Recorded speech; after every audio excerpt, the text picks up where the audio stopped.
Hi, okay, this is the third time I'm making this because the audio is not working. Anyway, so let's begin. My name is Ik, I'm working alone, and this is not the main deliverable of my project because I also wrote 6 summaries of relevant reinforcement learning research articles that should also have been included in my submission, so please take a note of that because that was a bigger part, this is the smaller part of the project.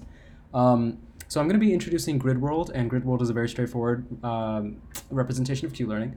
The researchers Sutton and Bardo introduced Grid World long ago, and I also talk about them in my summaries.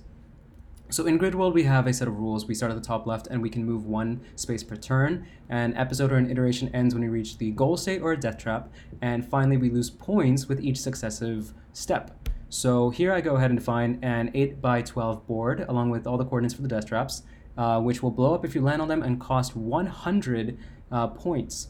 So we're just defining the initial world in the cell, and now we continue on. We want to assign costs and colors to the board and represent the board for viewing. So as you can see, the blue here stands for the start, yellow for the goal, and then we have death traps, which are all represented in red. I could have made this representation, this world, however I wanted, but this one seemed interesting enough, so I went with it.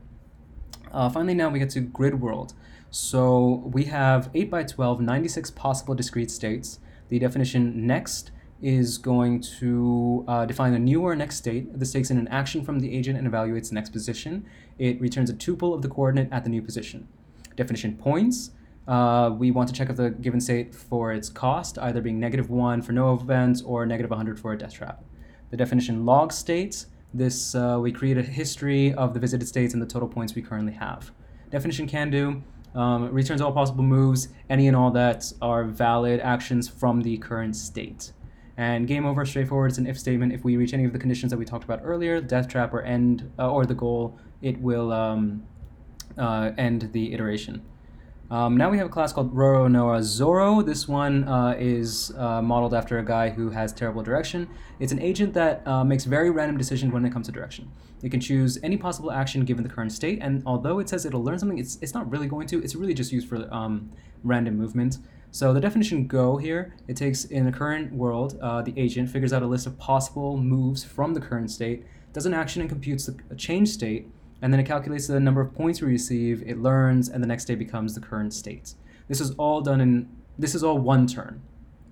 The definition plot path, I simply just go ahead and actually make, I plot all the different points that the random agent went ahead and took. So Zoro went here in the circles and landed on an X, which is the death trap.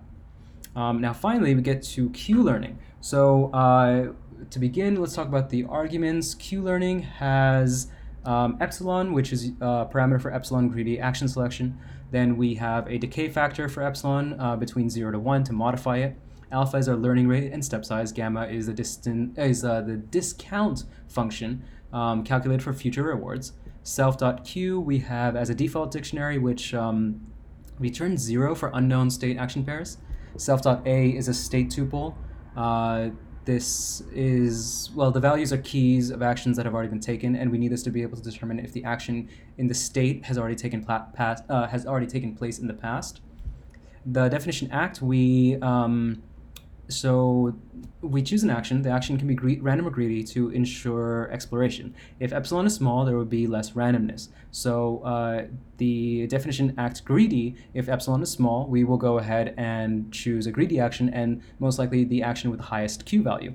If we have a high epsilon, it's going to act more randomly and choose action at random. Going up a little bit here, we have a definition of learn. This evaluates a Q function to provide an update to the Q values when reaching the next state and acquiring points. The new value is equal to the old value plus the computed TD error times the step size parameter alpha. Now we have the definition TD. TD stands for temporal difference error. I also talk about this in my summaries. This function checks if the agent has already performed an action in the past, and if it not, the maximum Q value is set to 0. Otherwise, it finds the Q values for all previously executed actions in the new state tracked in self.a. Then we find the key of the largest Q value and calculate the error. Finally, the definition play, we're just essentially running the program. We're training it across a certain number of iterations. Here we have 300 iterations, score is -57, 500 iterations, score -31. The best possible I ever saw was -29, but for this seed specifically that I wrote, seed 1, 2, 3, 4, I got -31. Then I just go ahead and plot the information, and Here we have a heat map of the agent's strategy, or also the policy across grid world. Then we plot the path the agent took in grid world right over here, start state, goal state. And finally, then we have a time series representation of the score per iteration. And as you can see, the program starts to learn something around iteration 200.